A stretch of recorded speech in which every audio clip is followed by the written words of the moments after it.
ਗੁਰੂ ਸਾਹਿਬ ਜੀ। ਕਾਨਹਾਰ ਬੂੰਦ ਬਸੋਰੋ ਮਾਵਲ, ਕੁਸਮ ਬਸੰਤ ਗਨੰਤ ਨ ਆਵੈ।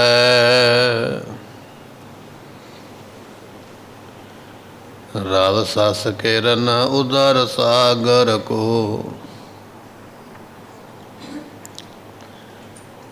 ਗੰਗ ਤਰੰਗ ਅੰਤ ਕੋ ਪਾਵੈ।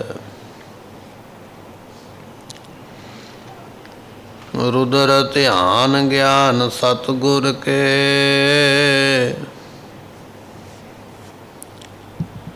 कव जन भल उन्हें जो गावै। भले अमरदास गुण तेरे, तेरी उपमा तोहे बन आवै।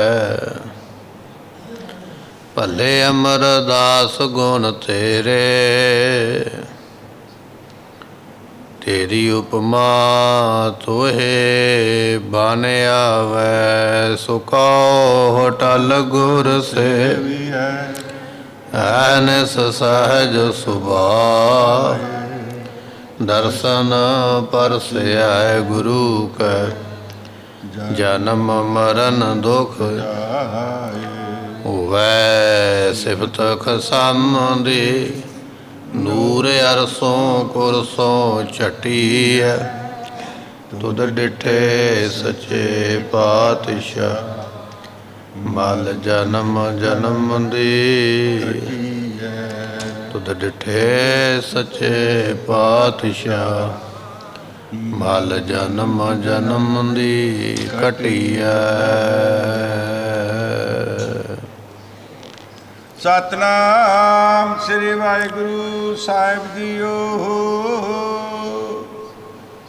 ए श्री राम मेरिया, हर तुम जोत रखी, ता तू जग में आया।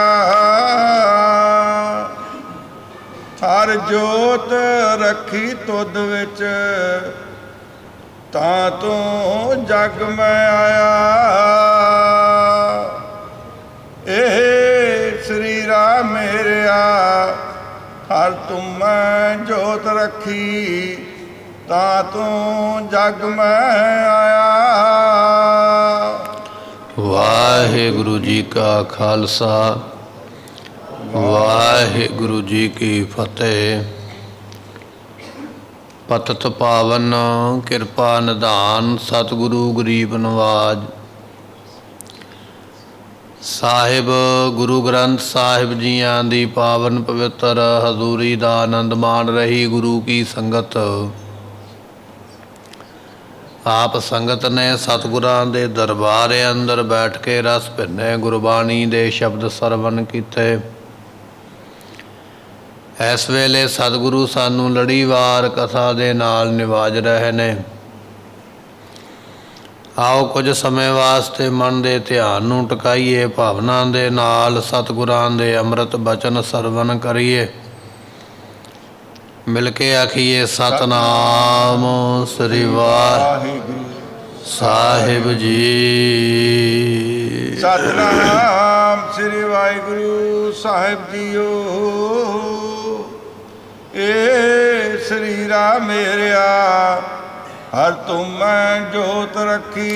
साहिब गुरु अमरदास महाराज साहब जी, ये पावन पवित्र जो गुरबाणी है आनंद साहब दी, इस बाणी नू उचारण करदे पे महाराज साहब जियां दे कोल एक जोगी ने आके बेनती की ना, महाराज मुक्ति दी दात बख्शिश करो, ब्रह्म ज्ञान दात दी बख्शिश कर दिओ, पातशाह रहमत कर दिओ। महाराज साहब जी कहन लगे, जोगी एक जन्म अजे बाकी है, वो जन्म प्राप्त करेगा फिर ये दात भी मिल जाएगी। जोगी ने हथ जोड़ के आख्या, महाराज की पता अगला जन्म किथे जाके मिले, तुहाडी संगत मिले कि ना मिले, आप कृपा करो। ਸਤਿਗੁਰੂ ਕਹਿਣ ਲੱਗੇ ਕੋਈ ਗੱਲ ਨਹੀਂ, ਅਗਲਾ ਜਨਮ ਤੈਨੂੰ ਅਸੀਂ ਆਪਣੇ ਘਰ ਵਿੱਚ ਹੀ ਦੇ ਦੇਵਾਂਗੇ।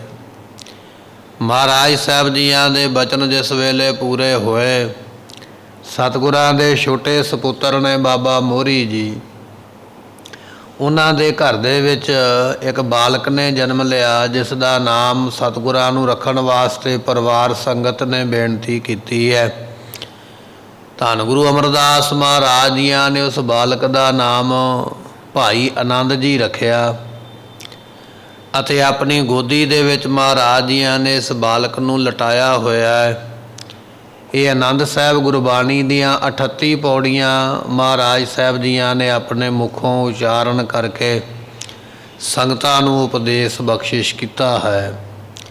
ਵੈਸੇ ਇਸ ਆਨੰਦ ਸਾਹਿਬ ਬਾਣੀ ਦੀਆਂ 40 ਪੌੜੀਆਂ ਹਨ, ਪਰ ਗੁਰੂ ਅਮਰਦਾਸ ਮਹਾਰਾਜ ਜੀ ਨੇ 38 ਪੌੜੀਆਂ ਇਸ ਬਾਣੀ ਦੀਆਂ ਉਚਾਰੀਆਂ।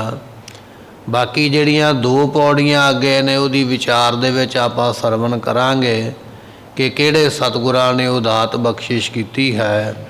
ਸੋ ਸਤਿਗੁਰੂ ਜੀ ਇਸ ਬਾਣੀ ਨੂੰ ਬਖਸ਼ਿਸ਼ ਕਰ ਰਹੇ ਨੇ।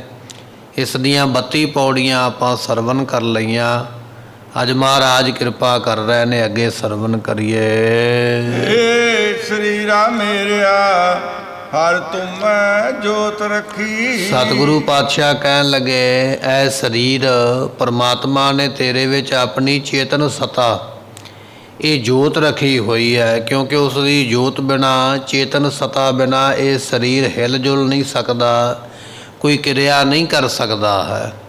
ਸਤਿਗੁਰੂ ਜੀ ਸਰੀਰ ਨੂੰ ਸੰਬੋਧਨ ਕਰਦਿਆਂ ਬਚਨ ਕਰਦੇ ਪਏ, ਇਹ ਸਰੀਰਾ ਮੇਰਿਆ, ਐ ਸਰੀਰ ਸੋਹਣਾ ਕਿ ਹਰ ਤੁਮੈ ਜੋਤ ਰੱਖੀ, ਹਰ ਪਰਮਾਤਮਾ ਨੇ ਤੇਰੇ ਵਿੱਚ ਆਪਣੀ ਚੇਤਨ ਸਤਾ ਰੱਖੀ ਹੈ, ਆਪਣੀ ਜੋਤ ਬਖਸ਼ਿਸ਼ ਕੀਤੀ ਹੈ। ਤਾਂ ਤੂੰ ਜਗ ਮੈਂ ਆਇਆ, ਤਾਂ ਤੂੰ ਇਸ ਸੰਸਾਰ ਦੇ ਵਿੱਚ ਆਇਆ ਹੈ। ਪਰਮਾਤਮਾ ਨੇ ਚਾਹਿਆ ਹੈ ਕਿ ਤੂੰ ਦੁਨੀਆ ਵਿੱਚ ਆਵੇਂ। ਪਹਿਲਾਂ ਤੇਰਾ ਸਰੀਰ ਬਣਿਆ ਹੈ, ਮਾਟੀ ਪਾਣੀ ਮੈਲਾ ਮਾਟੀ ਗੋਰੀ, ਇਸ ਮਾਟੀ ਕੀ ਪੁੱਤਰੀ ਜੋਰੀ। ਮਹਾਰਾਜ ਸਾਹਿਬ ਜੀਆਂ ਦੇ ਬਚਨ, ਰਕਤ ਬਿੰਦ ਕਰ ਨਿਮਿਆ ਅਗਨ ਉਦਰ ਮਝਾਰ। ਇਹ ਮਹਾਰਾਜ ਦੇ ਬਚਨ।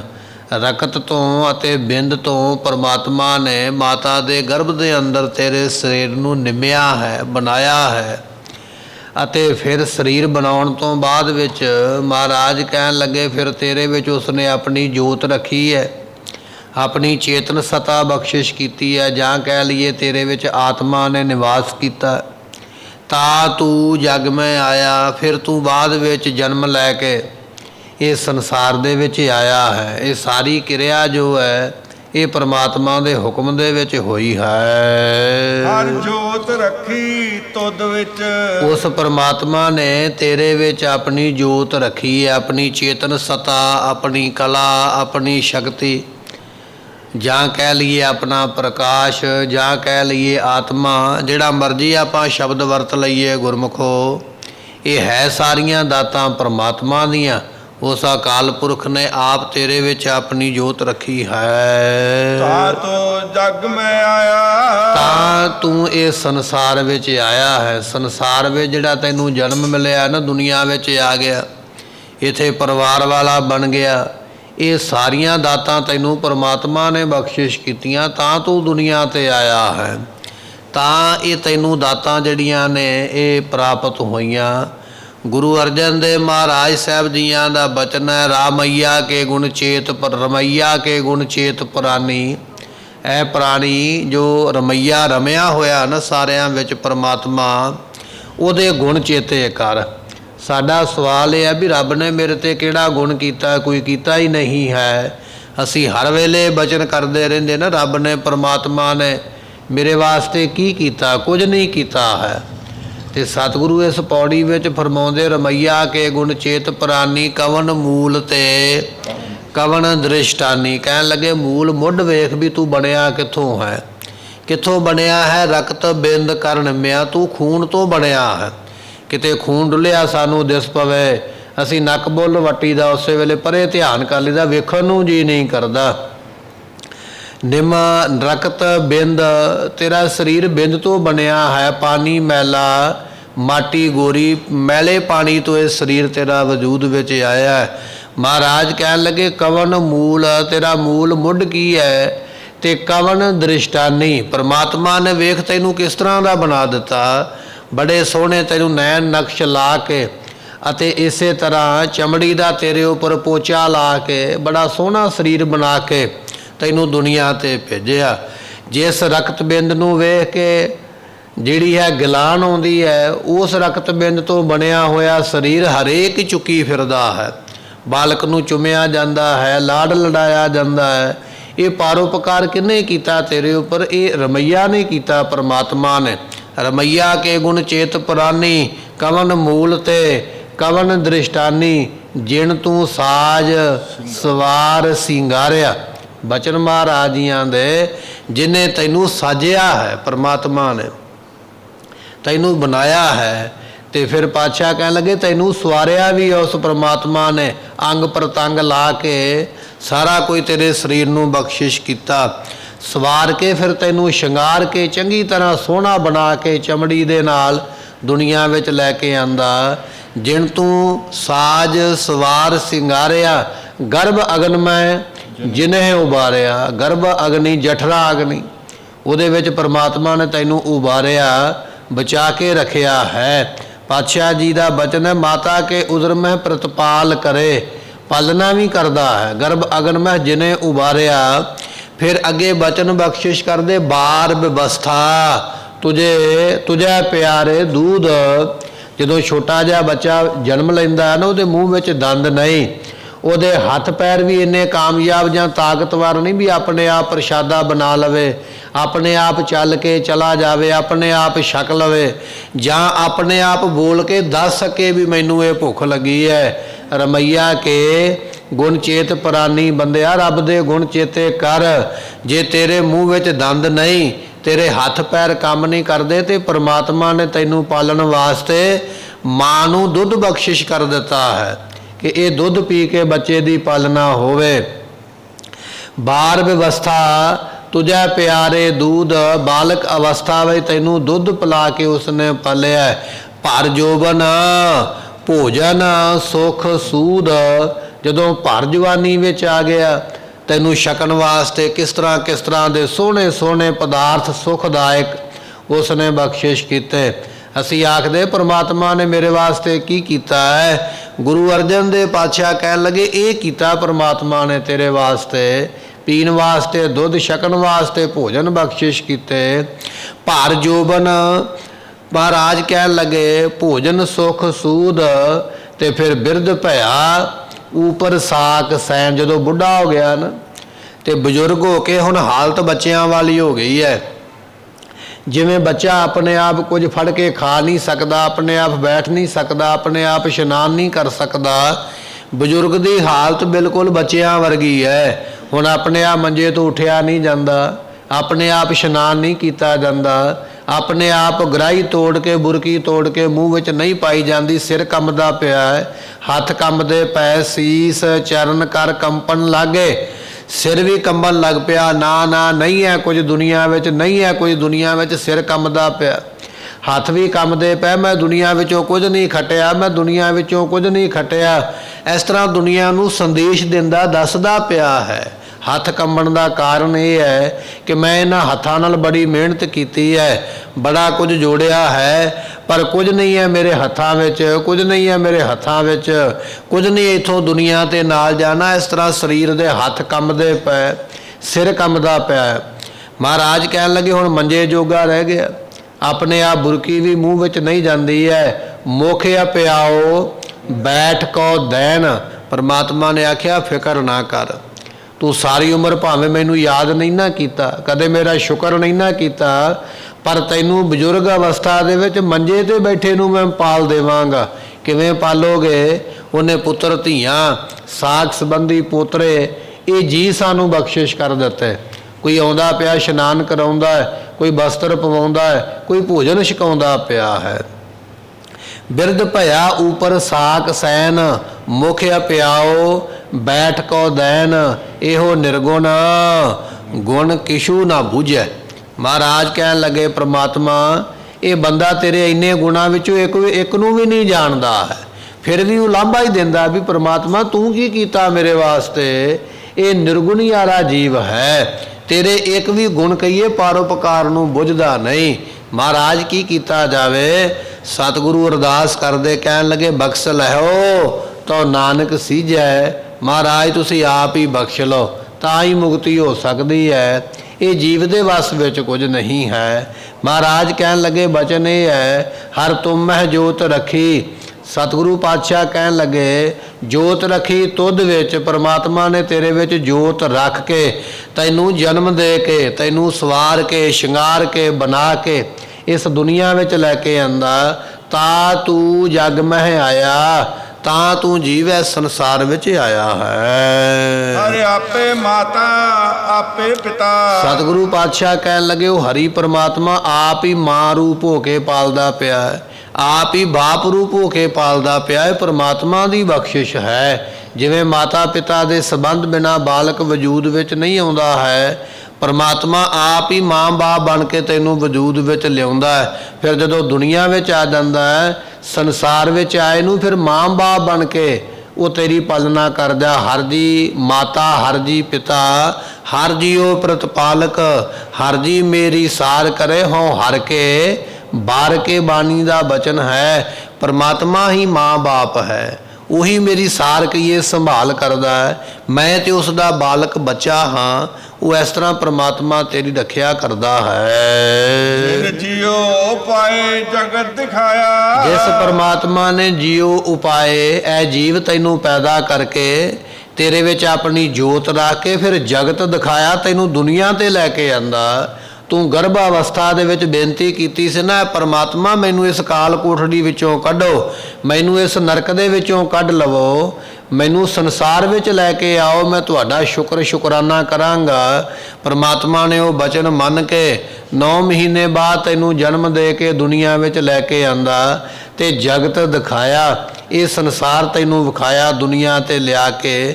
ਐਸਾ ਉਹ ਪਰਮਾਤਮਾ ਜਿਹੜਾ ਹੈ ਉਹ ਜਗ ਦੇ ਵਿੱਚ ਤੈਨੂੰ ਲੈ ਕੇ ਆਇਆ ਹੈ। ਗੁਰ ਪ੍ਰਸਾਦੀ ਬੁਝਿਆ ਤਾਂ ਚਲਤ ਹੋਆ, ਚਲਤ ਨਦਰੀ ਆਇਆ। ਸਤਿਗੁਰੂ ਬਚਨ ਬਖਸ਼ਿਸ਼ ਕਰਦੇ ਚਲਤ ਹੋਆ। ਕਹਿਣ ਲੱਗੇ ਇਹ ਜਿਹੜਾ ਸੰਸਾਰ ਹੈ ਨਾ ਭਾਈ, ਇਹ ਚਲਤ ਕਹੀਏ ਕੌਤਕ ਰੂਪ ਹੈ, ਪਰ ਕੌਤਕ ਰੂਪ ਤੋਂ ਭਾਵ ਹੈ ਗੁਰਮੁਖੋ ਵੀ ਇਹ ਸੰਸਾਰ ਜਿਹੜਾ ਹੈ ਛਲ ਰੂਪ ਹੈ। ਕੌਤਕ ਤੋਂ ਭਾਵ ਹੈ ਵੀ ਛਲ ਕਰਨ ਵਾਲਾ ਸੰਸਾਰ ਹੈ, ਪਰ ਸਾਨੂੰ ਤੇ ਇਹ ਸੰਸਾਰ ਸੱਚਾ ਜਾਪਦਾ ਹੈ। ਸਾਨੂੰ ਤੇ ਨਹੀਂ ਲੱਗਦਾ ਵੀ ਇਹ ਸੰਸਾਰ ਛਲ ਰੂਪ ਹੈ, ਸਾਨੂੰ ਤੇ ਦੁਨੀਆ ਸੱਚੀ ਲੱਗਦੀ ਹੈ। ਮਹਾਰਾਜ ਕਹਿਣ ਲੱਗੇ ਨਹੀਂ ਭਾਈ ਇਸ ਤਰ੍ਹਾਂ ਨਹੀਂ ਪਤਾ ਲੱਗੇਗਾ। ਸਤਿਗੁਰੂ ਕਿਵੇਂ ਪਤਾ ਲੱਗੇਗਾ? ਕਹਿਣ ਲੱਗੇ ਗੁਰ ਪ੍ਰਸਾਦੀ ਬੁਝਿਆ। ਜਦੋਂ ਗੁਰੂ ਦੀ ਸ਼ਰਨ ਵਿੱਚ ਜਾਏਗਾ, ਗੁਰੂ ਨੂੰ ਜਾ ਕੇ ਮੱਥਾ ਟੇਕ ਕੇ ਬੇਨਤੀ ਕਰੇਗਾ ਮਹਾਰਾਜ ਕਿਰਪਾ ਕਰੋ ਮੈਨੂੰ ਸਮਝਾਓ, ਮੈਨੂੰ ਸੋਝੀ ਦੇਵੋ, ਫਿਰ ਸਤਿਗੁਰੂ ਤੈਨੂੰ ਨਾਮ ਦੀ ਦਾਤ ਬਖਸ਼ਿਸ਼ ਕਰਨਗੇ। ਜਦੋਂ ਨਾਮ ਜਪੇਗਾ ਗੁਰੂ ਕਿਰਪਾ ਦੇ ਨਾਲ, ਨਾਮ ਜਪਦਿਆਂ ਜਪਦਿਆਂ ਫਿਰ ਤੇਰੀ ਅਵਸਥਾ ਬਣ ਜਾਏਗੀ। ਜਦੋਂ ਅਵਸਥਾ ਬਣ ਗਈ ਗੁਰ ਪ੍ਰਸਾਦੀ ਬੁਝਿਆ, ਗੁਰੂ ਦੀ ਕਿਰਪਾ ਦੇ ਨਾਲ ਫਿਰ ਇਹ ਬੁਝਿਆ ਜਾਣ ਲਿਆ ਕਿ ਇਹ ਜਿਹੜਾ ਚਲਤ ਕੌਤਕ ਰੂਪ ਸੰਸਾਰ ਹੈ ਨਾ, ਜਿਸ ਨੂੰ ਦੁਨੀਆ ਸੱਚਾ ਕਹਿੰਦੀ ਹੈ, ਇਹ ਚਲਤ ਨਦਰੀ ਆਇਆ। ਜੋ ਨਦਰੀ ਪ੍ਰਮਾਤਮਾ ਦੀ ਕਿਰਪਾ ਹੋਈ, ਫਿਰ ਸਾਨੂੰ ਵਾਕਿਆ ਹੀ ਇਹ ਸੰਸਾਰ ਜਿਹੜਾ ਹੈ ਨਾ, ਇਹ ਕੌਤਕ ਰੂਪ ਬਾਜੀਗਰ ਦੀ ਬਾਜੀ ਵਾਂਗੂ ਪਤਾ ਲੱਗਣ ਲੱਗ ਪਿਆ ਕਿ ਬਾਜੀਗਰ ਆਉਂਦਾ ਨਗਰਾਂ ਪਿੰਡਾਂ ਵਿੱਚ ਬਾਜੀ ਪਾਉਂਦਾ, ਆ ਕੇ ਮੰਤਰ ਪੜ੍ਹਦਾ ਤੇ ਕਈ ਤਰ੍ਹਾਂ ਦੇ ਖਿਡੌਣੇ, ਕਈ ਤਰ੍ਹਾਂ ਦੇ ਕੱਪੜੇ ਪ੍ਰਗਟ ਕਰ ਦਿੰਦਾ ਹੈ, ਸਾਨੂੰ ਵਿਖਾ ਦਿੰਦਾ। ਅਸੀਂ ਸੋਚਦੇ ਵੀ ਇਹ ਸਭ ਕੁਝ ਸੱਚਾ ਹੀ ਹੈ ਜੋ ਇਹ ਜਾਦੂਗਰ ਕਰਦਾ ਪਿਆ, ਪਰ ਉਹ ਜਾਦੂਗਰ ਦੀ ਖੇਡ ਕੁਝ ਮਿੰਟਾਂ ਵਾਸਤੇ ਹੈ। ਜਦੋਂ ਉਹਦੇ ਮੰਤਰ ਦਾ ਅਸਰ ਖਤਮ ਹੋਵੇਗਾ, ਸਭ ਚੀਜ਼ਾਂ ਉੱਥੋਂ ਅਲੋਪ ਹੋ ਜਾਣਗੀਆਂ। ਇਹ ਸੰਸਾਰ ਸਾਨੂੰ ਸੱਚਾ ਤਾਂ ਜਾਪਦਾ ਹੈ, ਇਹ ਬਾਜੀਗਰ ਦੀ ਬਾਜੀ ਹੈ, ਜਾਦੂਗਰ ਦਾ ਇੱਕ ਜਾਦੂ ਹੈ। ਪਰ ਗੁਰ ਪ੍ਰਸਾਦੀ ਬੁਝਿਆ, ਜਦੋਂ ਗੁਰੂ ਕਿਰਪਾ ਨਾਲ ਅਸੀਂ ਸ਼ਬਦ ਦੀ ਕਮਾਈ ਕਰਾਂਗੇ, ਫਿਰ ਬੁਝਿਆ ਕਹੀਏ ਜਾਣਕਾਰੀ ਵਾਲੇ ਹੋ ਜਾਵਾਂਗੇ। ਫਿਰ ਪਤਾ ਲੱਗ ਜਾਏਗਾ ਇਹ ਚਲਤ ਨਦਰੀ ਆਇਆ, ਇਹ ਨਦਰੀ ਜੋ ਪਰਮਾਤਮਾ ਹੈ ਜਦੋਂ ਕਿਰਪਾ ਦ੍ਰਿਸ਼ਟੀ ਕਰੇਗਾ, ਫਿਰ ਇਹ ਸੰਸਾਰ ਬਾਜੀਗਰ ਦੀ ਬਾਜੀ ਵਾਂਗ ਸਾਨੂੰ ਨਜ਼ਰ ਆਉਂਦਾ ਹੈ, ਜਾਦੂਗਰ ਦੇ ਜਾਦੂ ਵਾਂਗ ਇਹ ਪਤਾ ਲੱਗ ਜਾਂਦਾ ਹੈ। ਕਹੇ ਨਾਨਕ ਸ੍ਰਿਸ਼ਟ ਕਾ ਮੂਲ ਰਚਿਆ। ਸਤਿਗੁਰੂ ਪਾਤਸ਼ਾਹ ਕਹਿਣ ਲੱਗੇ ਉਸ ਪਰਮਾਤਮਾ ਨੇ ਸ੍ਰਿਸ਼ਟੀ ਬਣਾਈ ਹੈ, ਉਹ ਮੂਲ ਮੁੱਢ ਰੂਪ ਹੈ ਪਰਮਾਤਮਾ। ਸ੍ਰਿਸ਼ਟੀ ਵੀ ਉਹਨੇ ਬਣਾਈ ਹੈ, ਇਹ ਸ੍ਰਿਸ਼ਟੀ ਵਿੱਚ ਤੇਰਾ ਵੀ ਉਸਨੇ ਮੂਲ ਰਚਿਆ, ਤੇਰਾ ਵੀ ਉਸਨੇ ਮੁੱਢ ਬੱਧਾ ਹੈ। ਜੋਤ ਰਾਖੀ ਤਾਂ ਤੂੰ ਜਗ ਮੈਂ ਆਇਆ, ਉਸਨੇ ਤੇਰੇ ਵਿੱਚ ਆਪਣੀ ਜੋਤ ਰੱਖੀ ਹੈ ਪਰਮਾਤਮਾ ਨੇ, ਤਾਂ ਤੂੰ ਇਹ ਜਗ ਸੰਸਾਰ ਵਿੱਚ ਆਇਆ ਹੈ। ਜੇ ਉਹ ਪਰਮਾਤਮਾ ਆਪਣੀ ਚੇਤਨ ਸਤਾ ਨਾ ਰੱਖਦਾ ਫਿਰ ਦੁਨੀਆ ਵਿੱਚ ਕਿਵੇਂ ਆਉਂਦਾ? ਇਹ ਸਾਰੇ ਤੇਰੇ ਤੇ ਪਰਉਪਕਾਰ ਕੀਤੇ। ਜਦੋਂ ਇਹ ਬਚਨ ਚੇਤੇ ਆ ਜਾਵੇ ਨਾ ਮੇਰੇ ਵਾਸਤੇ ਕੀਤਾ ਕੀ ਹੈ, ਤੇ ਗੁਰੂ ਅਰਜਨ ਸਾਹਿਬ ਦੀ ਇਹ ਬਾਣੀ ਸੁਖਮਨੀ ਸਾਹਿਬ ਰਮਈਆ ਕੇ ਗੁਣ ਚੇਤ ਪੁਰਾਨੀ, ਇਹ ਸਾਰੀ ਅਸ਼ਟਪਦੀ ਉਸ ਵੇਲੇ ਪੜ੍ਹ ਕੇ ਜਾਣ ਲਿਆ ਕਰ ਵੀ ਇਹ ਕੀਤਾ ਮੇਰੇ ਵਾਸਤੇ। ਜੇ ਪ੍ਰਸਾਦ ਬਸੇ ਸੁਖ ਮੰਦਰ ਤਿਸੈ ਧਿਆਏ ਸਦਾ ਮਨ ਅੰਦਰ। ਇਹ ਸਾਰੇ ਬਚਨ ਮਹਾਰਾਜ ਨੇ ਇੱਥੇ ਹੀ ਬਖਸ਼ਿਸ਼ ਕੀਤੇ ਕਿ ਇਹ ਪਰਮਾਤਮਾ ਨੇ ਤੇਰੇ ਉੱਪਰ ਪਰਉਪਕਾਰ ਕੀਤੇ ਹਨ।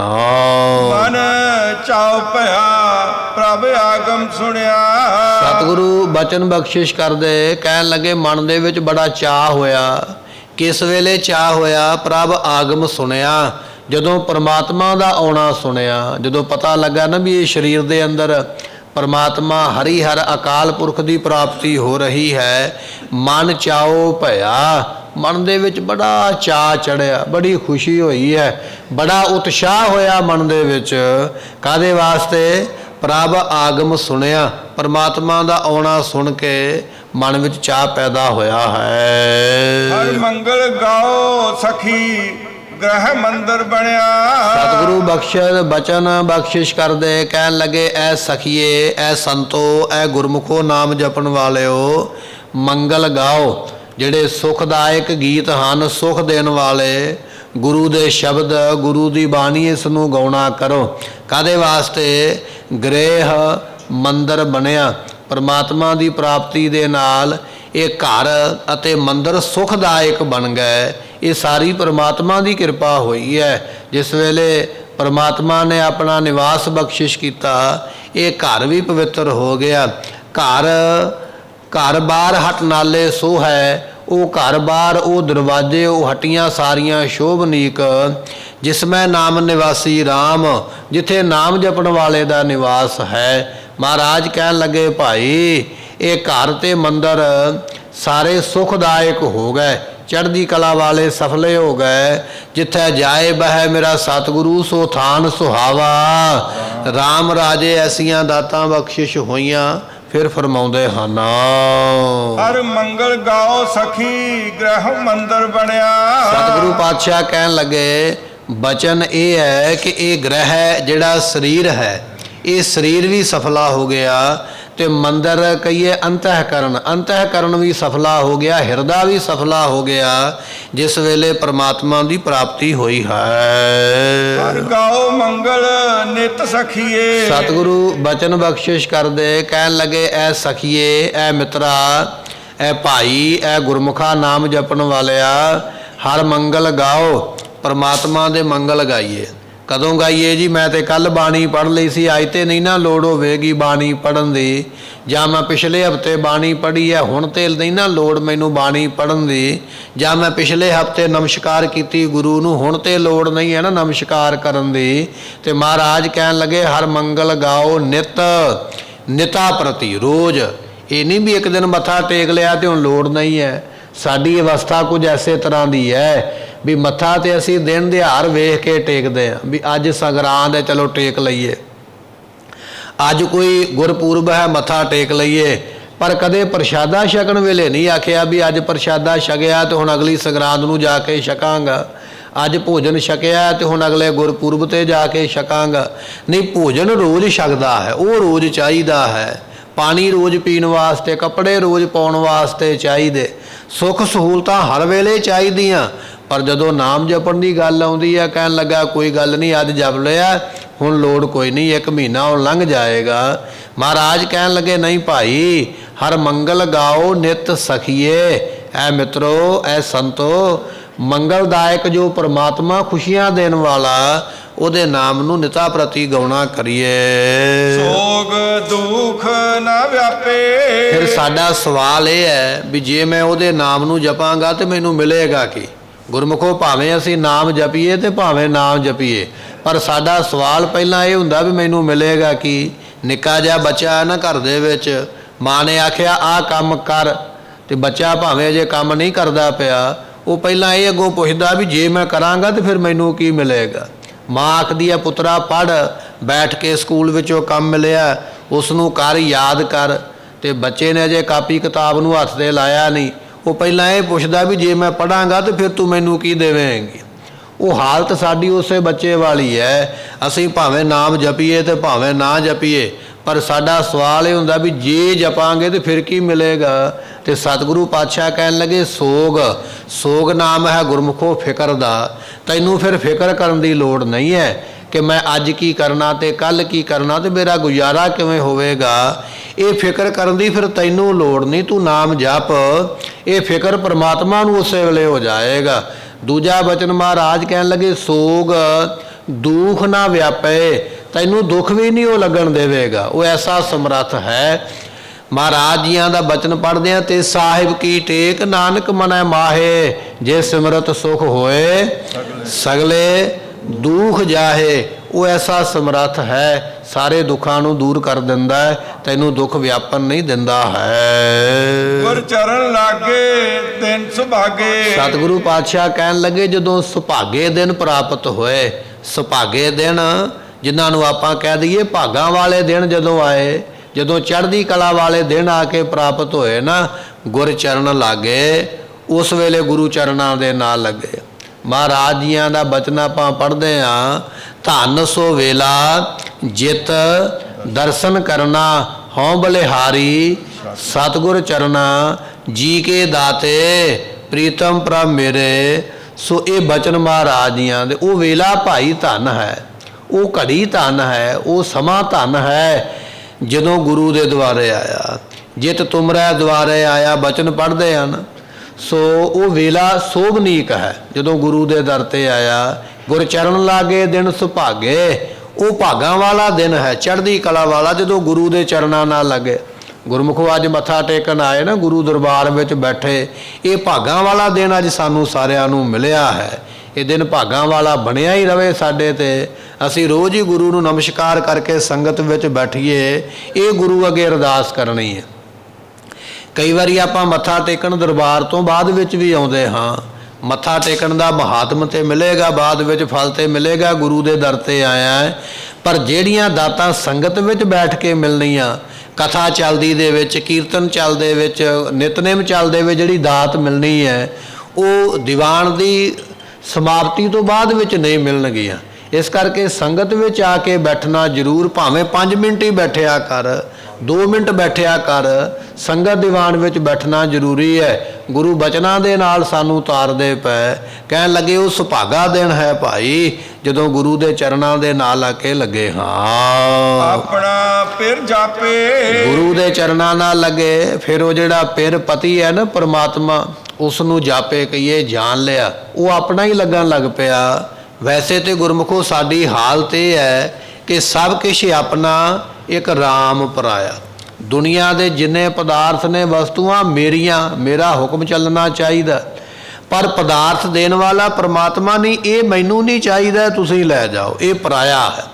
ਇਹ ਸਾਡੀ ਹਾਲਤ ਹੈ। ਪਰ ਜਦੋਂ ਸੰਗਤ ਵਿੱਚ ਚੱਲ ਕੇ ਆਵਾਂਗੇ ਨਾ, ਆਪਣਾ ਪਿਰ ਜਾਪੇ, ਫਿਰ ਉਹ ਪਰਮਾਤਮਾ ਵੀ ਆਪਣਾ ਹੀ ਲੱਗਣ ਲੱਗ ਪਵੇਗਾ, ਤਾਂ ਉਸ ਨੂੰ ਜਾਣਿਆ ਜਾਂਦਾ ਹੈ। ਅਨਹਤ ਬਾਣੀ ਗੁਰ ਸ਼ਬਦ ਜਾਣੀ। ਸਤਿਗੁਰੂ ਪਾਤਸ਼ਾਹ ਕਹਿਣ ਲੱਗੇ ਅਨਹਤ, ਇੱਕ ਰਸ ਸਤਿਗੁਰਾਂ ਦੀ ਜਿਹੜੀ ਬਾਣੀ ਬਖਸ਼ਿਸ਼ ਬਚਨ ਹਨ, ਗੁਰ ਸ਼ਬਦ ਜਾਣੀ। ਇਹ ਗੁਰੂ ਦੇ ਸ਼ਬਦ ਦੁਆਰਾ ਅਸੀਂ ਇਹ ਅਨਹਤ ਬਾਣੀ, ਇੱਕ ਰਸ ਬਾਣੀ ਗੁਰੂ ਦੀ, ਗੁਰੂ ਸ਼ਬਦ ਦੁਆਰਾ, ਗੁਰੂ ਦੇ ਉਪਦੇਸ਼ ਦੁਆਰਾ ਇਸ ਨੂੰ ਜਾਣਿਆ ਹੈ। ਹਰ ਨਾਮ ਹਰ ਰਸ ਭੋਗੋ। ਸਤਿਗੁਰੂ ਪਾਤਸ਼ਾਹ ਕਹਿਣ ਲੱਗੇ ਨਾਮ ਜਪਣ ਵਾਲੇ ਜਿਹੜੇ ਗੁਰਮੁਖ ਨੇ, ਹਰ ਹਰ ਨਾਮ ਰਸ ਦਾ ਉਹ ਭੋਗੋ ਕਹੀਏ, ਭੋਗ ਕਰਦੇ। ਉਹ ਹਰ ਵੇਲੇ ਆਪਣੇ ਮੁਖੋਂ ਆਖਦੇ ਵਾਹਿਗੁਰੂ ਵਾਹਿਗੁਰੂ ਕਹਿ ਕੇ ਇਸ ਨਾਮ ਰਸ ਨੂੰ ਭੋਗਦੇ ਲੈਂਦੇ ਹਨ। ਕਹਿ ਨਾਨਕ ਪ੍ਰਭ ਆਪ ਮਿਲਿਆ। ਗੁਰੂ ਅਮਰਦਾਸ ਪਾਤਸ਼ਾਹ ਕਹਿਣ ਲੱਗੇ ਉਹ ਪ੍ਰਮਾਤਮਾ ਆਪ ਸਾਨੂੰ ਜਿਸ ਵੇਲੇ ਬਖਸ਼ਿਸ਼ ਕਰਦਾ, ਕਿਰਪਾ ਕਰਦਾ, ਪ੍ਰਾਪਤ ਹੋਇਆ ਹੈ। ਕਰਨ ਕਾਰਨ ਜੋਗੋ। ਉਹ ਪ੍ਰਮਾਤਮਾ ਭਾਈ ਸਾਰੇ ਕਾਰਨਾਂ ਨੂੰ ਕਰਨ ਦੇ ਸਮਰੱਥ ਹੈ। ਕੋਈ ਇਹੋ ਜਿਹਾ ਕੰਮ ਹੈ ਨਹੀਂ ਜਿਹੜਾ ਪ੍ਰਮਾਤਮਾ ਕਰ ਨਹੀਂ ਸਕਦਾ ਹੈ। ਕਾਰਨ ਕਰਨ ਜੋਗੋ, ਕਰਨ ਕਾਰਨ ਜੋਗੋ। ਇਹ ਕਰਨ ਜਿਹੜੇ ਬਰਮਾ ਵਰਗੇ ਨੇ, ਵਿਸ਼ਨੂੰ ਵਰਗੇ ਦੇਵਤੇ ਬਣਾਉਣ ਵਾਲੇ, ਸੰਸਾਰ ਨੂੰ ਚਲਾਉਣ ਵਾਲੇ, ਇਹਨਾਂ ਨੂੰ ਵੀ ਉਹ ਕਰਨ ਦੇ ਸਮਰੱਥ ਹੈ ਪ੍ਰਮਾਤਮਾ। ਐਸੀ ਉਸ ਦੀ ਵਡਿਆਈ ਹੈ। ਏ ਸਰੀਰਾ ਮੇਰਿਆ। ਸਤਿਗੁਰੂ ਪਾਤਸ਼ਾਹ ਜੀ ਸਰੀਰ ਨੂੰ ਗੁਣ ਦੱਸਦੇ ਪਏ ਪ੍ਰਮਾਤਮਾ ਦੇ। ਐ ਸਰੀਰਾ, ਇਹ ਸੁਣ ਬਚਨ ਧਿਆਨ ਦੇ ਨਾਲ। ਇਸ ਜਗ ਮੈਂ ਆਏ ਕੈ ਕਿਆ ਤੁਧ ਕਰਮ ਕਮਾਇਆ। ਐ ਸਰੀਰ, ਤੂੰ ਦੁਨੀਆ ਵਿੱਚ ਆ ਕੇ ਦੱਸ, ਤੂੰ ਇਹੋ ਜਿਹਾ ਕਿਹੜਾ ਕਰਮ ਕਮਾਇਆ ਹੈ ਜਿਹਦੇ ਕਰਕੇ ਪ੍ਰਮਾਤਮਾ ਤੇਰੇ ਤੇ ਖੁਸ਼ ਹੋ ਜਾਵੇ। ਕੋਈ ਹੈ ਆਪਣੀ ਜ਼ਿੰਦਗੀ ਵਿੱਚ ਆਪਾਂ ਇਹੋ ਜਿਹਾ ਕੋਈ ਕੰਮ ਕੀਤਾ ਹੋਵੇ ਜਿਹਦੇ ਨਾਲ ਪ੍ਰਮਾਤਮਾ ਖੁਸ਼ ਹੋ ਜਾਵੇ, ਪ੍ਰਮਾਤਮਾ ਦੀ ਪ੍ਰਾਪਤੀ ਹੋ ਜਾਵੇ, ਉਹਦਾ ਦਰਸ਼ਨ ਹੋ ਜਾਵੇ। ਗੁਰੂ ਨਾਨਕ ਸਾਹਿਬ ਮਹਾਰਾਜ ਜੀ ਨੂੰ ਪੁੱਛਿਆ ਸਿੱਧ ਪੁਰਸ਼ਾਂ ਨੇ, ਮਹਾਰਾਜ ਕਿਰਪਾ ਕਰੋ, ਅਕਾਲ ਪੁਰਖ ਦੇ ਦਰਸ਼ਨ ਕਿਵੇਂ ਹੋਣਗੇ? ਉਹਨੂੰ ਭੇਟਾ ਕਿਹੜੀ ਰੱਖ ਕੇ ਨਮਸਕਾਰ ਕਰੀਏ? ਤੇ ਗੁਰੂ ਨਾਨਕ ਸਾਹਿਬ ਪਾਤਸ਼ਾਹ ਜੀਆਂ ਨੇ ਬਚਨ ਕੀਤੇ ਨਾ, ਫੇਰ ਕੇ ਅੱਗੇ ਰੱਖੀਐ ਜਿਤ ਦਿਸੈ ਦਰਬਾਰ। ਮਹਾਰਾਜ ਕਿਹੜੀ ਵਸਤੂ ਭੇਟਾ ਲੈ ਕੇ ਆਈਏ ਜੋ ਅੱਗੇ ਰੱਖ ਕੇ ਤੇ ਪ੍ਰਮਾਤਮਾ ਨੂੰ ਆਖੀਏ ਵੀ ਲੈ ਪ੍ਰਮਾਤਮਾ ਭੇਟਾ ਲੈ ਤੇ ਸਾਨੂੰ ਦਰਸ਼ਨ ਦੇ। ਮਹਾਰਾਜ ਤੁਸੀਂ ਦੱਸੋ ਕੋਈ ਇਹੋ ਜਿਹੀ ਭੇਟਾ ਹੋਵੇ। ਫੇਰ ਕਿ ਅੱਗੇ ਰੱਖੀਏ, ਕਿਹੜੀ ਵਸਤੂ ਅੱਗੇ ਰੱਖੀਏ ਭੇਟਾ ਦੇ ਰੂਪ ਦੇ ਵਿੱਚ? ਜਿਤ ਦਿਸੈ ਦਰਬਾਰ, ਜਿਸ ਕਰਕੇ ਉਹਦੇ ਦਰਸ਼ਨ ਹੋਣ। ਤੇ ਅਗਲਾ ਬਚਨ ਫਿਰ ਉਹਨਾਂ ਨੇ ਆਖਿਆ, ਕਹਿਣ ਲੱਗੇ ਮੋਹ ਕੇ ਬੋਲਣ ਬੋਲੀਐ। ਮੂੰਹੋਂ ਇਹੋ ਜਿਹਾ ਕਿਹੜਾ ਬਚਨ ਬੋਲੀਏ? ਮੋਹ ਤੋਂ ਭਾਵ ਹੈ ਮੂੰਹ ਤੋਂ, ਬੋਲਣ ਬੋਲੀਐ ਕਿਹੜਾ ਇਹੋ ਜਿਹਾ ਬੋਲਣਾ ਬੋਲੀਏ ਕਹੀਏ? ਜਿਤ ਸੁਣ ਧਰੇ ਪਿਆਰ, ਜਿਹਨੂੰ ਸੁਣ ਕੇ ਪ੍ਰਮਾਤਮਾ ਪਿਆਰ ਕਰਨ ਲੱਗ ਪਵੇ। ਗੁਰੂ ਨਾਨਕ ਦੇਵ ਪਾਤਸ਼ਾਹ ਮਹਾਰਾਜ ਸਾਹਿਬ ਜੀ ਨੇ ਬਚਨ ਸੁਣਿਆ। ਗੁਰੂ ਨਾਨਕ ਦੇਵ ਮਹਾਰਾਜ ਕਹਿਣ ਲੱਗੇ ਅੰਮ੍ਰਿਤ ਵੇਲਾ ਸੱਚ ਨਾਉ। ਜੇ ਪ੍ਰਮਾਤਮਾ ਨੂੰ ਭੇਟਾ ਦੇਣੀ ਚਾਹੁੰਦੇ ਹੋ ਨਾ, ਤੇ ਭੇਟਾ ਉਹ ਸਾਰਿਆਂ ਕੋਲ ਹੀ ਹੈ। ਕੋਈ ਗਰੀਬ ਇਹ ਨਹੀਂ ਕਹਿ ਸਕਦਾ ਵੀ ਮੇਰੇ ਕੋਲ ਹੈ ਨਹੀਂ, ਅਮੀਰ ਕਹੇਗਾ ਮੇਰੇ ਕੋਲ ਹੈ ਨਹੀਂ। ਅੰਮ੍ਰਿਤ ਵੇਲਾ ਸਾਰਿਆਂ ਕੋਲ ਹੀ ਹੈ। ਭਾਵੇਂ ਭਿਖਾਰੀ ਸੜਕ ਤੇ ਸੁੱਤਾ ਪਿਆ ਨਾ, ਉਹਦੇ ਕੋਲ ਵੀ ਅੰਮ੍ਰਿਤ ਵੇਲਾ ਹੈ। ਭਾਵੇਂ ਕੋਈ ਰਾਜਾ ਰਾਜ ਮਹਿਲ ਵਿੱਚ ਸੁੱਤਾ, ਉਹਦੇ ਕੋਲ ਵੀ ਅੰਮ੍ਰਿਤ ਵੇਲਾ ਹੈ। ਜਿਹੜਾ ਅੰਮ੍ਰਿਤ ਵੇਲੇ ਉੱਠ ਕੇ ਉਹਦੀ ਯਾਦ ਵਿੱਚ ਜੁੜ ਗਿਆ, ਭਾਵੇਂ ਉਹ ਭਿਖਾਰੀ ਹੈ ਤੇ ਭਾਵੇਂ ਰਾਜਾ ਹੈ, ਉਹਨੇ ਆਪਣਾ ਅੰਮ੍ਰਿਤ ਵੇਲਾ ਗੁਰੂ ਨੂੰ ਭੇਟ ਕਰ ਦਿੱਤਾ। ਅੰਮ੍ਰਿਤ ਵੇਲਾ ਸੱਚ ਨਾਉ ਵਡਿਆਈ ਵਿਚਾਰ। ਦੂਜਾ ਬਚਨ ਇਹ ਸੀ ਵੀ ਮੁੱਖੋਂ ਬਚਨ ਕਿਹੜਾ ਕਰੀਏ ਜਿਹਨੂੰ ਸੁਣ ਕੇ ਪ੍ਰਮਾਤਮਾ ਖੁਸ਼ ਹੋ ਜਾਵੇ। ਤੇ ਗੁਰੂ ਨਾਨਕ ਦੇਵ ਪਾਤਸ਼ਾਹ ਕਹਿਣ ਲੱਗੇ ਉਹਦੀ ਵਡਿਆਈ ਨੂੰ ਵਿਚਾਰਿਆ ਕਰੋ, ਉਹਦਾ ਸ਼ੁਕਰਾਨਾ ਕਰਿਆ ਕਰੋ, ਨਾਮ ਜਪਿਆ ਕਰੋ, ਪ੍ਰਸੰਨ ਹੋ ਜਾਏਗਾ। ਮਹਾਰਾਜ ਕਹਿਣ ਲੱਗੇ ਇਹ ਸਰੀਰਾ ਮੇਰਿਆ, ਇਹ ਮੇਰਿਆ ਸਰੀਰਾ, ਇਸ ਦੁਨੀਆ ਤੇ ਆ ਕੇ ਇਸ ਜਗ ਮਹਿ ਆਏ ਕਹਿ, ਤੂੰ ਦੁਨੀਆ ਵਿੱਚ ਤੇ ਆ ਗਿਆ, ਕਿਆ ਤੁਧ ਕਰਮ ਕਮਾਇਆ? ਤੂੰ ਇੱਥੇ ਕੀ ਕਰਮ ਕੀਤਾ ਹੈ? ਕਿਹੜਾ ਇਹੋ ਜਿਹਾ ਸ਼ੁਭ ਕਰਮ ਕੀਤਾ, ਚੰਗਾ ਕਰਮ ਕੀਤਾ ਜਿਹਦੇ ਕਰਕੇ ਤੂੰ ਕਹਿ ਸਕੇ ਵੀ ਮੇਰਾ ਸਰੀਰ ਸਫਲਾ ਹੈ? ਕਿ ਕਰਮ ਕਮਾਇਆ ਤੁਧ ਸਰੀਰਾ ਜਾਂ ਤੂੰ ਜਗ ਮੈਂ ਆਇਆ। ਸਤਿਗੁਰੂ ਕਹਿਣ ਲੱਗੇ ਜਦੋਂ ਤੂੰ ਇਹ ਜਗ ਸੰਸਾਰ ਵਿੱਚ ਆਇਆ, ਜਨਮ ਲੈ ਕੇ, ਜਨਮ ਤੋਂ ਲੈ ਕੇ ਮੌਤ ਤੱਕ ਜਿੰਨੇ ਵੀ ਦਿਨ ਤੈਨੂੰ ਪ੍ਰਾਪਤ ਹੋਏ, ਜਿੰਨੀ ਵੀ ਉਮਰਾਂ ਤੈਨੂੰ ਪ੍ਰਾਪਤ ਹੋਈ, ਤੂੰ ਇਹ ਦੱਸ ਵੀ ਤੂੰ ਕਿਹੜੇ ਕਿਹੜੇ ਕਰਮ ਕਮਾਏ? ਕੋਈ ਇਹੋ ਜਿਹਾ ਚੰਗਾ ਕਰਮ ਕੀਤਾ ਜਿਹੜਾ ਕਰਮ ਵੇਖ ਕੇ ਪ੍ਰਮਾਤਮਾ ਤੇਰੇ ਤੇ ਖੁਸ਼ ਹੋ ਜਾਵੇ? ਕੋਈ ਇਹੋ ਜਿਹਾ ਕੰਮ ਕੀਤਾ ਜਿਹਨੂੰ ਵੇਖ ਕੇ ਪ੍ਰਮਾਤਮਾ ਤੈਨੂੰ ਦਰਸ਼ਨ ਦੇ ਦੇਵੇ? ਕੋਈ ਕੀਤਾ ਇਹੋ ਜਿਹਾ ਕੰਮ ਜ਼ਿੰਦਗੀ ਦੇ ਵਿੱਚ? ਇਹ ਅਸੀਂ ਆਪਣੇ ਅੰਦਰ ਝਾਤ ਮਾਰਨੀ, ਅੰਦਰ ਆਪਣੇ ਵੇਖਣਾ ਵੀ ਮੈਂ ਕੀਤਾ ਕੀ, ਅੱਜ ਮੈਂ ਸਵੇਰ ਤੋਂ ਲੈ ਕੇ ਸ਼ਾਮ ਤੱਕ ਕੀ ਕੀਤਾ ਹੈ, ਕੱਲ ਮੈਂ ਕੀ ਕੀਤਾ ਸੀ, ਕਿੰਨਿਆਂ ਦੀ ਨਿੰਦਿਆ ਕੀਤੀ, ਕਿੰਨਿਆਂ ਦੀ ਚੁਗਲੀ ਕੀਤੀ, ਕਿੰਨਿਆਂ ਦਾ ਮਾੜਾ ਕੀਤਾ ਹੈ। ਪਰ ਦੂਜੇ ਪਾਸੇ ਫਿਰ ਇਹ ਵੀ ਵੇਖ ਵੀ ਭਲਾ ਕੀਤਾ, ਕੋਈ ਚਾਹੀਦਾ ਕੰਮ ਕੀਤਾ, ਪਰਮਾਤਮਾ ਦਾ ਕੋਈ ਨਾਮ ਜਪਿਆ, ਕੋਈ ਉਹਦਾ ਦਰਸ਼ਨ ਕੀਤਾ। ਕਹਿਣ ਲੱਗੇ ਆਪਣੇ ਅੰਦਰ ਦੇਖਣਾ ਕਰ। ਕਿ ਕਰਮ ਕਮਾਇਆ ਤੁਧ ਸਰੀਰਾ। ਸਤਿਗੁਰੂ ਪਾਤਸ਼ਾਹ ਕਹਿਣ ਲੱਗੇ ਸਰੀਰਾ ਤੂੰ ਦੁਨੀਆ ਵਿੱਚ ਆ ਕੇ ਕਿਹੜੇ ਇਹੋ ਜਿਹੇ ਕਰਮ ਕਮਾਏ ਹਨ? ਤੂੰ ਜਗ ਮੈਂ ਆਇਆ। ਜਦੋਂ ਤੂੰ ਦੁਨੀਆ ਵਿੱਚ ਆਇਆ, ਸੰਸਾਰ ਵਿੱਚ ਆਇਆ, ਤੇ ਆ ਕੇ ਤੂੰ ਕਿਹੜਾ ਚੰਗਾ ਕਰਮ ਕਮਾਇਆ ਹੈ? ਹਰ ਤੇਰਾ ਰਚਨ ਰਚਿਆ। ਵੇਖ ਪਰਮਾਤਮਾ ਨੇ ਤੇਰੇ ਸਰੀਰ ਦਾ ਰਚਨ ਰਚਿਆ ਹੈ, ਪਰਮਾਤਮਾ ਨੇ ਤੇਰਾ ਸਰੀਰ ਬਣਾਇਆ। ਗੁਰਮੁਖੋ ਭਾਵੇਂ ਅਸੀਂ ਕਿੰਨੇ ਵੀ ਤਾਕਤ ਵਾਲੇ ਹੋ ਜਾਈਏ, ਕਿੰਨੇ ਵੀ ਸਿਆਣੇ ਹੋ ਜਾਈਏ, ਨਵੇਂ ਨਵੇਂ ਭਾਵੇਂ ਅਸੀਂ ਆਵਿਸ਼ਕਾਰ ਕਰਦੇ ਰਹੀਏ, ਪਰ ਸਰੀਰ ਨਹੀਂ ਬਣਾਇਆ ਜਾ ਸਕਦਾ। ਇਹਨੂੰ ਬਣਾਉਣ ਵਾਲਾ ਪਰਮਾਤਮਾ ਹੀ ਹੈ, ਅਕਾਲ ਪੁਰਖ ਹੀ ਹੈ। ਭਾਵੇਂ ਦੁਨੀਆ ਵਿੱਚ ਬੜੀ ਸਾਇੰਸ ਤਰੱਕੀ ਕਰ ਲਵੇ, ਬੜੇ ਬੜੇ ਡਾਕਟਰ ਵਕੀਲ ਵੈਦ ਵਗੈਰਾ ਪੈਦਾ ਹੋ ਜਾਣ, ਪਰ ਗੁਰਮੁਖੋ ਬਚਨ ਇਹ ਆ ਵੀ ਸਰੀਰ ਜਿਹੜਾ ਹੈ ਨਾ ਉਹ ਪ੍ਰਮਾਤਮਾ ਦੀ ਬਖਸ਼ਿਸ਼ ਨਾਲ ਹੀ ਬਣਦਾ ਹੈ। ਉਹੀ ਬਣਾ ਸਕਦਾ, ਇਹਨੂੰ ਰਚ ਸਕਦਾ ਹੈ, ਸਿਆਣਪ ਨਾਲ ਨਹੀਂ ਰਚਿਆ ਜਾ ਸਕਦਾ। ਪਾਤਸ਼ਾਹ ਕਹਿਣ ਲੱਗੇ ਜਿਨ ਹਰ ਤੇਰਾ ਰਚਨ ਰਚਿਆ, ਉਹ ਪਰਮਾਤਮਾ ਜਿਨੇ ਤੇਰੇ ਸਰੀਰ ਦਾ ਰਚਨ ਰਚਿਆ, ਤੇਰਾ ਸਰੀਰ ਬਣਾਇਆ, ਐਸਾ ਜੋ ਸਮਰੱਥ ਹੈ। ਸੋ ਹਰ ਮਨ ਨ ਵਸਾਇਆ, ਪਰ ਤੂੰ ਕਦੇ ਉਸ ਨੂੰ ਮਨ ਵਿੱਚ ਵਸਾਇਆ ਹੀ ਨਹੀਂ, ਕਦੇ ਨਹੀਂ ਚੇਤੇ ਕੀਤਾ, ਕਦੇ ਸ਼ੁਕਰਾਨਾ ਕੀਤਾ ਹੀ ਨਹੀਂ ਵੀ ਸ਼ੁਕਰ ਹੈ ਪਰਮਾਤਮਾ ਤੂੰ ਮੇਰਾ ਸਰੀਰ ਬਣਾਇਆ ਹੈ, ਸ਼ੁਕਰ ਹੈ ਪਰਮਾਤਮਾ ਤੂੰ ਮੈਨੂੰ ਦੁਨੀਆ ਤੇ ਭੇਜਿਆ ਹੈ, ਸ਼ੁਕਰ ਹੈ ਪਰਮਾਤਮਾ ਤੂੰ ਮੈਨੂੰ ਖਾਣ ਵਾਸਤੇ ਦਿੱਤਾ ਹੈ, ਸ਼ੁਕਰ ਹੈ ਪਰਮਾਤਮਾ ਤੂੰ ਮੈਨੂੰ ਪਰਿਵਾਰ ਦਿੱਤਾ ਹੈ। ਕਦੇ ਨਹੀਂ ਉਸ ਨੂੰ ਚੇਤੇ ਕੀਤਾ।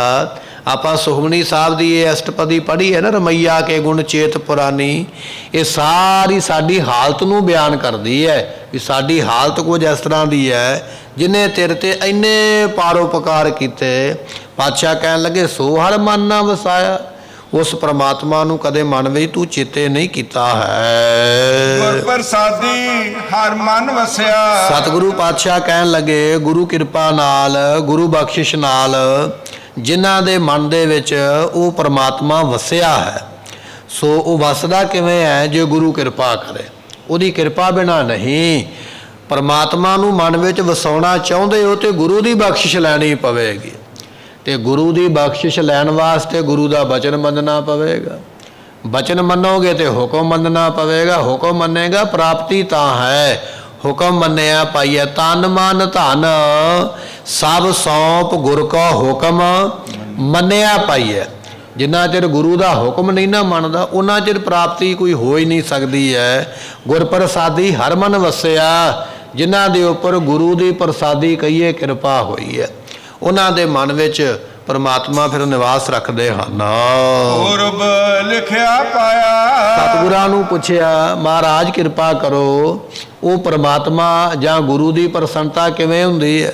ਤੇ ਸਤਿਗੁਰੂ ਕਹਿਣ ਲੱਗੇ ਪੂਰਬ ਲਿਖਿਆ। ਜੇ ਪਿਛਲੇ ਜਨਮਾਂ ਵਿੱਚ ਕੋਈ ਚੰਗਾ ਕਰਮ ਲਿਖਿਆ ਹੋਵੇ ਨਾ ਪਰਮਾਤਮਾ ਨੇ ਵੀ ਭਾਈ ਇਹਨੂੰ ਦਾਤ ਦੇਣੀ ਹੈ, ਇਹਨੂੰ ਮਿਲਣਾ ਹੈ, ਤੇ ਤਾਂ ਹੀ ਮਿਲਦਾ ਹੈ। ਜਿਵੇਂ ਇਹ ਬਾਣੀ ਰਚੀ ਹੈ ਨਾ ਮਹਾਰਾਜ ਨੇ, ਆਪਾਂ ਸ਼ੁਰੂ ਵਿੱਚ ਇਹ ਬਚਨ ਸਰਵਣ ਕੀਤਾ ਸੀ ਕਿ ਇੱਕ ਜੋਗੀ ਨੇ ਆਖਿਆ ਸੀ ਮਹਾਰਾਜ ਬ੍ਰਹਮ ਗਿਆਨ ਦੀ ਦਾਤ ਬਖਸ਼ਿਸ਼ ਕਰ ਦਿਓ। ਸਤਿਗੁਰੂ ਕਹਿਣ ਲੱਗੇ ਤੇਰਾ ਅਜੇ ਇੱਕ ਜਨਮ ਬਾਕੀ ਹੈ, ਉਹ ਜਨਮ ਪ੍ਰਾਪਤ ਕਰੇਗਾ ਫਿਰ ਬ੍ਰਹਮ ਗਿਆਨ ਦੀ ਦਾਤ ਇਹਨੂੰ ਪ੍ਰਾਪਤ ਹੋਵੇਗੀ। ਜੋਗੀ ਨੇ ਅਗਲਾ ਸਵਾਲ ਕੀਤਾ ਮਹਾਰਾਜ ਅਗਲਾ ਜਨਮ ਕੀ ਪਤਾ ਕਿੱਥੇ ਜਾ ਕੇ ਮਿਲੇ, ਕਿਹੋ ਜਿਹਾ ਮਿਲੇ, ਮੈਂ ਕਿੱਧਰ ਨੂੰ ਚੱਲ ਪਵਾਂ, ਤੇ ਕਿਰਪਾ ਕਰੋ। ਸਤਿਗੁਰੂ ਕਹਿਣ ਲੱਗੇ ਨਹੀਂ, ਤੈਨੂੰ ਜਨਮ ਤੇ ਅੱਗੇ ਮਿਲੇਗਾ, ਪਰ ਜਨਮ ਤੈਨੂੰ ਅਸੀਂ ਆਪਣੇ ਘਰ ਵਿੱਚ ਹੀ ਦਵਾ ਲਵਾਂਗੇ। ਸਾਡੇ ਘਰ ਵਿੱਚ ਹੀ ਜਨਮ ਲੈ ਕੇ ਆ ਜਾਵੀਂ, ਫਿਰ ਤੂੰ ਸੰਗਤ ਦੀ ਸੇਵਾ ਕਰਕੇ ਨਾਮ ਜਪ ਕੇ ਬ੍ਰਹਮ ਗਿਆਨ ਦੀ ਅਵਸਥਾ ਨੂੰ ਪ੍ਰਾਪਤ ਹੋ ਕੇ ਮੁਕਤ ਹੋ ਜਾਏਗਾ। ਕਹਿਣ ਲੱਗਾ ਠੀਕ ਹੈ ਮਹਾਰਾਜ, ਇਸ ਤਰ੍ਹਾਂ ਹੀ ਕਿਰਪਾ ਕਰ ਦਿਓ।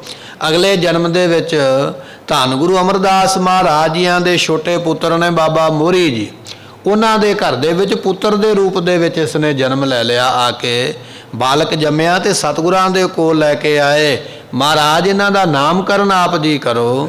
ਸਤਿਗੁਰਾਂ ਨੇ ਨਾਮ ਰੱਖਿਆ ਭਾਈ ਆਨੰਦ ਜੀ ਇਸ ਬਾਲਕ ਦਾ। ਇਸ ਬਾਣੀ ਦਾ ਨਾਮ ਵੀ ਮਹਾਰਾਜ ਨੇ ਆਨੰਦ ਹੀ ਰੱਖਿਆ ਹੈ। ਉਸ ਬਾਲਕ ਨੂੰ ਆਪਣੀ ਗੋਦੀ ਵਿੱਚ ਮਹਾਰਾਜ ਸਾਹਿਬ ਜੀਆਂ ਨੇ ਚੁੱਕਿਆ ਹੋਇਆ ਹੈ। ਨਾਲ ਨਾਲ ਇਹ ਬਾਣੀ ਰਚ ਕੇ 38 ਪੌੜੀਆਂ ਮਹਾਰਾਜ ਨੇ ਰਚੀਆਂ ਗੁਰੂ ਅਮਰਦਾਸ ਪਾਤਸ਼ਾਹ ਜੀ ਨੇ, ਅਤੇ ਨਾਲ ਹੀ ਬ੍ਰਹਮ ਗਿਆਨ ਦੀ ਅਵਸਥਾ ਇਸ ਬਾਲਕ ਨੂੰ ਪਾਤਸ਼ਾਹ ਬਖਸ਼ਿਸ਼ ਕਰਦੇ ਪਏ। ਇੱਥੇ ਬਚਨ ਆ ਗਿਆ, ਕਹਿਣ ਲੱਗੇ ਭਾਈ ਬਚਨ ਇਹ ਪੂਰਬ ਲਿਖਿਆ ਪਾਇਆ। ਜੇ ਪਿਛਲੇ ਕਰਮਾਂ ਵਿੱਚ ਕੋਈ ਚੰਗਾ ਕਰਮ ਕੀਤਾ ਹੋਵੇ, ਜਿਵੇਂ ਜੋਗੀ ਗੁਰੂ ਸ਼ਰਨ ਵਿੱਚ ਆਇਆ ਹੈ, ਤੇ ਸਤਿਗੁਰਾਂ ਨੇ ਆਖਿਆ ਕੋਈ ਗੱਲ ਨਹੀਂ ਅਗਲੇ ਜਨਮ ਵਿੱਚ ਤੈਨੂੰ ਬਖਸ਼ਿਸ਼ ਕਰ ਦਿਆਂਗੇ। ਉਹ ਪਿਛਲੇ ਜਨਮਾਂ ਦਾ ਲਿਖਿਆ ਹੋਇਆ ਹਿਸਾਬ ਫਿਰ ਗੁਰੂ ਘਰ ਵਿੱਚ ਆ ਕੇ ਜਨਮ ਲੈ ਕੇ ਬ੍ਰਹਮ ਦੀ ਅਵਸਥਾ ਪ੍ਰਾਪਤ ਕਰਕੇ ਮੁਕਤ ਹੋਇਆ। ਆਪਾਂ ਗੁਰੂ ਸ਼ਰਨ ਵਿੱਚ ਆਉਂਦੇ ਹਾਂ, ਅਰਦਾਸ ਕਰੋ ਮਹਾਰਾਜ ਸਾਨੂੰ ਵੀ ਅਵਸਥਾ ਬਖਸ਼ਿਸ਼ ਕਰੋ, ਆਪਣੇ ਘਰ ਵਿੱਚ, ਆਪਣੇ ਪਰਿਵਾਰ ਵਿੱਚ, ਆਪਣੇ ਸਿੱਖਾਂ ਦੇ ਘਰ ਵਿੱਚ ਸਾਨੂੰ ਜਨਮ ਦੇ ਕੇ ਸਾਨੂੰ ਅੰਮ੍ਰਿਤ ਨਾਮ ਦੀਆਂ ਦਾਤਾਂ ਬਖਸ਼ਿਸ਼ ਕਰਕੇ, ਅੰਮ੍ਰਿਤ ਦੀ ਦਾਤ ਬਖਸ਼ਿਸ਼ ਕਰਕੇ ਸਾਡੇ ਕੋਲੋਂ ਵੀ ਮਹਾਰਾਜ ਕਮਾਈ ਕਰਵਾਓ ਤੇ ਸਾਨੂੰ ਵੀ ਸਫਲਾ ਕਰੋ। ਇਹ ਬੇਨਤੀ ਸਤਿਗੁਰਾਂ ਦੇ ਚਰਨਾਂ ਵਿੱਚ ਹੈ। ਕਹਿ ਨਾਨਕ ਇਹੋ ਸਰੀਰ ਪ੍ਰਵਾਨ ਹੋਆ। ਸਤਿਗੁਰੂ ਕਹਿਣ ਲੱਗੇ ਭਾਈ ਇਹ ਸਰੀਰ ਉਹਨਾਂ ਗੁਰਮੁਖਾਂ ਦਾ, ਮਹਾਂਪੁਰਖਾਂ ਦਾ ਪ੍ਰਵਾਨ ਹੋਇਆ ਹੈ। ਵੈਸੇ ਤੇ ਸਰੀਰ ਆਪਾਂ ਸਾਰਿਆਂ ਨੂੰ ਹੀ ਮਿਲਿਆ, ਆਪਾਂ ਸਾਰੀ ਦੁਨੀਆ ਤੇ ਆਏ ਆ, ਪਰ ਸਾਡਾ ਸਾਰਿਆਂ ਦਾ ਸਰੀਰ ਪ੍ਰਵਾਨ ਨਹੀਂ ਹੈ, ਕਿਉਂਕਿ ਅਸੀਂ ਨਹੀਂ ਬਾਣੀ ਪੜ੍ਹਦੇ, ਨਹੀਂ ਨਾਮ ਜਪਦੇ, ਨਹੀਂ ਸੰਗਤ ਵਿੱਚ ਆਉਂਦੇ, ਨਹੀਂ ਕਮਾਈ ਕਰਦੇ। ਪਰ ਕੁਝ ਐਸੀਆਂ ਰੂਹਾਂ ਵੀ ਦੁਨੀਆ ਵਿੱਚ ਨੇ, ਗੁਰਮੁਖ ਐਸੇ ਵੀ ਨੇ ਜਿਹੜੇ ਸਵਾਸ ਜਪਦੇ ਪਏ, ਹਰ ਵੇਲੇ ਜਪਦੇ ਪਏ। ਮਹਾਰਾਜ ਕਹਿਣ ਲੱਗੇ, ਭਾਈ ਕਹਿ ਨਾਨਕ ਇਹੋ ਸਰੀਰ ਪ੍ਰਵਾਨ ਹੋਆ, ਉਹਨਾਂ ਗੁਰਮੁਖਾਂ ਮਹਾਂਪੁਰਖਾਂ ਦਾ ਸਰੀਰ ਪ੍ਰਵਾਨ ਹੋਇਆ ਹੈ ਜਿਨ ਸਤਿਗੁਰ ਸਿਓ ਚਿਤ ਲਾਇਆ, ਜਿਨ੍ਹਾਂ ਨੇ ਗੁਰੂ ਦੇ ਨਾਲ ਆਪਣਾ ਚਿੱਤ ਲਾਇਆ ਹੈ ਨਾ, ਗੁਰੂ ਦੇ ਨਾਲ ਆਪਣਾ ਮਨ ਜੋੜਿਆ, ਜਿਨ੍ਹਾਂ ਦਾ ਮਨ ਹਰ ਵੇਲੇ ਗੁਰੂ ਗੁਰੂ ਗੁਰ ਕਰ ਮਨ ਮੋਰ, ਗੁਰੂ ਬਿਨਾ ਮੈਂ ਨਾਹੀ ਹੋਰ, ਜਿਹੜੇ ਹਰ ਵੇਲੇ ਜਪਦੇ ਪਏ ਭਾਈ, ਉਹਨਾਂ ਦਾ ਦੁਨੀਆ ਤੇ ਆਇਆ ਸਫਲਾ ਹੈ, ਉਹਨਾਂ ਦਾ ਸਰੀਰ ਵੀ ਸਫਲਾ ਹੋ ਗਿਆ ਹੈ, ਉਹ ਦੁਨੀਆ ਤੇ ਆਏ ਪ੍ਰਵਾਨ। ਕੌਣ ਪ੍ਰਵਾਨ ਨੇ? ਜਿਨ੍ਹਾਂ ਸਤਿਗੁਰ ਸਿਉ ਚਿੱਤ ਲਾਇਆ, ਜਿਨ੍ਹਾਂ ਗੁਰੂ ਦੇ ਨਾਲ ਚਿੱਤ ਆਪਣਾ ਲਾਇਆ, ਧਿਆਨ ਜੋੜਿਆ ਹੈ। ਇਹ ਸਤਿਗੁਰੂ ਜੀਆਂ ਨੇ ਅੰਮ੍ਰਿਤ ਵੇਲੇ ਦੀਆਂ ਦਾਤਾਂ ਬਖਸ਼ਿਸ਼ ਕੀਤੀਆਂ। ਵਿਚਾਰ ਕਰਦਿਆਂ ਭੁੱਲ ਚੁੱਕ ਦੀ ਮੁਆਫੀ, ਬਚਨ ਉਪਦੇਸ਼ ਗੁਰੂ ਕਾ ਹਿਰਦੇ ਵਸੇ, ਦਿਓ ਸੱਜਣ ਅਸੀਸੜੀਆਂ ਜੋ ਹੋਵੈ ਸਾਹਿਬ ਸਿਉ ਮਿਲੋ। ਗੁਰ ਪ੍ਰਸਾਦੀ ਹਰ ਮਨ ਵਸਿਆ, ਪੂਰਬ ਲਿਖਿਆ ਪਾਇਆ, ਕਹੈ ਨਾਨਕ ਇਹੋ ਸਰੀਰ ਪ੍ਰਵਾਨ ਹੋਆ, ਜਿਨ ਸਤਿਗੁਰ ਸਿਓ ਚਿਤ ਲਾਇਆ। ਵਾਹਿਗੁਰੂ ਜੀ ਕਾ ਖਾਲਸਾ, ਵਾਹਿਗੁਰੂ ਜੀ ਕੀ ਫਤਿਹ।